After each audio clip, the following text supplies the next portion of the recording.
આ પ્રકારના ઓપિનિયન તમારો માગતા હોય એ પ્રકારના ક્વેશ્ચન્સ પૂછતા હોય છે કે જેની અંદર એ લોકો ચેક કરવા માગતા હોય છે કે તમે એથિકલી મોરલી તમે કોઈ પર્ટિક્યુલર વસ્તુથી બાયસ્ડ નથી, કોઈ કાસ્ટિઝમ કે મીન્સ કે જાતિવાદ, પ્રદેશવાદ કે કોઈ પર્ટિક્યુલર પાર્ટીના વિચારો સાથે તમે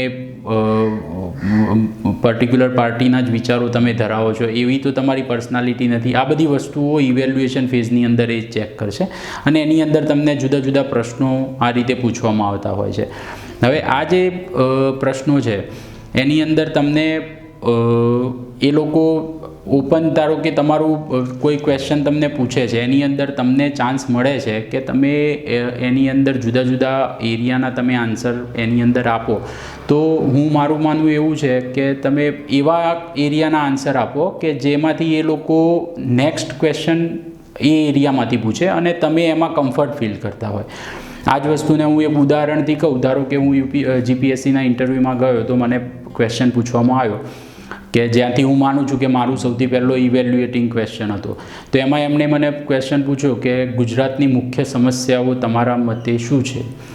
તો આની અંદર હવે મારી જોડે ઘણી બધી સમસ્યાઓનું લિસ્ટ છે કે આપણે ગુજરાતની અંદર દરેક તમે જોશો તો જુદી જુદી દરેક વર્ગની કે દરેક વિસ્તાર પ્રમાણે જુદી જુદી અનેક સમસ્યાઓ છે. પણ આની અંદરથી તમે આવા ઓપન એન્ડેડ ક્વેશ્ચનને કેવી રીતે ડીલ કરવો કે જેથી તમને ફાયદો થાય?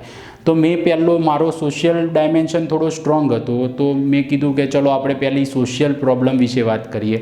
તો મેં કીધું કે ગુજરાતમાં ઇન્વર્સ સેક્સ રેશિયો એટલે કે મહિલાઓનું પુરુષના સરખામણીએ પ્રમાણ ઓછું છે એ સૌથી મોટી સમસ્યા છે. તો મારું એક આ ગૂગલી હતું કે ધારો કે એના બેઝ ઉપર એ લોકો વુમન એમ્પાવરમેન્ટ કે બેટી બચાવો બેટી પઢાઓ આ તે કે જે આપણા સ્ટ્રોંગ ડાયમેન્શન છે એની અંદર કદાચ આપણને લઈ જાય, પણ એમને ના લીધું. સેકન્ડ એમણે સમસ્યા માટે આગળ કર્યો. એટલે મેં કીધું કે ગુજરાતને ખૂબ લાંબો 1600 કિલોમીટરનો દરિયા કિનારો મળ્યો છે. તો ગુજરાતને આટલા લાંબા દરિયા કિનારાની સાથે સાથે આ જ કિનારાને અડીને ઘણું બધું આપણું ક્રિટિકલ ઇન્ફ્રાસ્ટ્રક્ચર છે. તો આ ઇન્ફ્રાસ્ટ્રક્ચરની જે સિક્યોરિટી છે આટલા મોટા દરિયા કિનારાના પરિપ્રેક્ષ્યમાં એ એક ખૂબ મોટી સમસ્યા છે. તો આ વસ્તુ એમને એટ્રેક્ટ કરી ગઈ. તો એના આધારે એમણે મને પૂછ્યું કે તમારો ડીવાયએસપી તમારો પ્રેફરન્સ પણ છે, તો તમે ગુજરાતની internal security, particular internal security બાબતે તમે શું માનો છો કે કયા કયા ગુજરાતની હાલની નહીં પણ આજથી 5 વર્ષ પછીની કઈ કઈ મોટી મોટી સમસ્યા હોઈ શકે, તમારું શું માનવું છે? તો આ આપણો કમ્ફર્ટ ઝોન છે કે જેની અંદર આપણે વધારે સારી પ્રિપરેશન કરી હોય પર્ટિક્યુલર, તો આપણે એની અંદર વધારે સારા આન્સર આપી શકીએ. તો મેં એની અંદર પછી એમને જુદા જુદા આન્સર કે સાયબરના જે ગુનાઓ વધી રહ્યા છે તો ભવિષ્યની અંદર સાયબર સિક્યોરિટી અને એની એસોસિએટેડ જે પ્રોબ્લેમ્સ છે એ ખૂબ મોટી ઇન્ટરનલ સિક્યોરિટીનો ઇસ્યુ થઈ શકે એમ છે. પંજાબની જેમ ગુજરાત પણ ખૂબ જ ઇકોનોમિકલી સદ્ધર સ્ટેટ છે. એટલે એના કારણે જે ડ્રગ્સનું જે મિનેસ છે જે અત્યારે આપણને નથી જોવા મળતું, તો એ ભવિષ્યની ખૂબ મોટી કદાચ સમસ્યા હોઈ શકે. ત્રીજી સમસ્યા મેં એમને એવી કીધી કે નક્સલવાદ જે અત્યારે ગુજરાત એની અંદર નથી સંકળાયેલું, કે નક્સલનો અત્યારે ગુજરાતની અંદર કોઈ પગ પેસારો નથી, પણ ભવિષ્યની અંદર આપણે એવું નકારી ના શકીએ કે જે રીતે છત્તીસગઢને બીજા જે એમના સેફ હેવન્સ છે એ અત્યારે ડિસ્ટ્રોય થઈ રહ્યા છે, તો એ લોકો નવા એક ઓલ્ટરનેટની શોધમાં છે. તો ગુજરાતનો આખો જે ઈસ્ટર્ન પટ્ટો છે એ ટ્રાઇબલ બેલ્ટ છે અને ગોલ્ડન કોરિડોરનો આપણે જે કન્સેપ્ટ આપણને ખબર છે કે મોટા સિટીમાંથી ફાઇનાન્શિયલ મદદ મળે અને આ જે લોકો છે ટ્રાઇબલ એ લોકોને એ લોકો રિક્રુટ તરીકે યુઝ કરી અને આ વિસ્તારમાં પગ પેસારો ભવિષ્યમાં કરી શકે. તો એ પણ એક મોટી સમસ્યા થઈ શકે એવું છે. ખાસ કરીને એમણે જ્યારે આગ્રહ રાખ્યો કે હાલના પરિપ્રેક્ષ્યમાં ગુજરાતના જે પોલિટિકલ ટર્મોઇલ છે આ કન્ટેક્સમાં તમે શું કહેશો કે ગુજરાતની અંદર શું મોટી સમસ્યા ભવિષ્યની અંદર તમે જોઈ રહ્યા છો? તો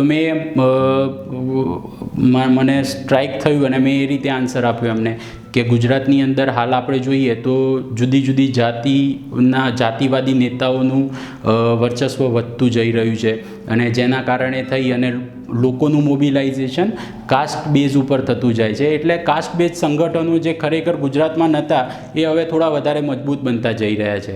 અને જ્યારે પોતે હિત ધરાવતા આવા સંગઠનો વધારે મજબૂત થાય તો એ ચોક્કસપણે આપણું જે સ્ટેટનું જે ફેબ્રિક છે એના ઉપર નેગેટિવ ઇમ્પેક્ટ ઊભી કરે.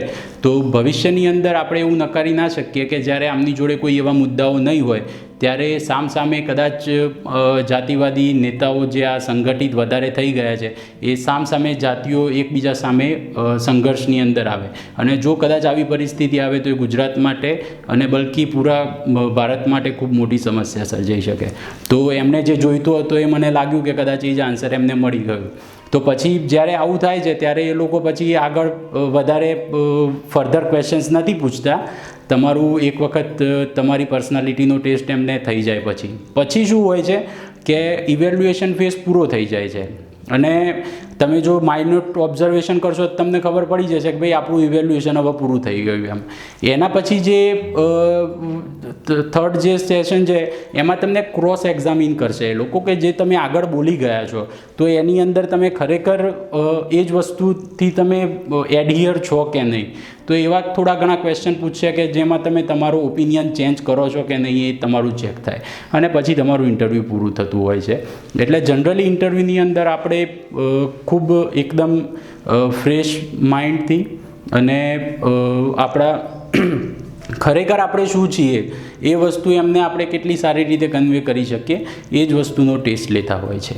મારા દર્શક મિત્રોને અમે ખાસ નમ્ર અપીલ કરીએ છીએ કે જો આપના ધ્યાનમાં પણ કોઈ એવી વિશેષ પ્રતિભા છે અથવા કોઈ એવી પ્રવૃત્તિ છે કે જે એજ્યુકેશન રિલેટેડ છે અને આપને લાગે છે કે એને અહીં પ્રમોટ કરવી જરૂરી છે તો નીચે ડિસ્ક્રિપ્શનમાં આપેલ અમારા જીમેલ પર પ્લીઝ અમને સંપર્ક કરશો તો અમે એ વિડીયો પણ અમારી ચેનલ પર પ્રમોટ કરીશું.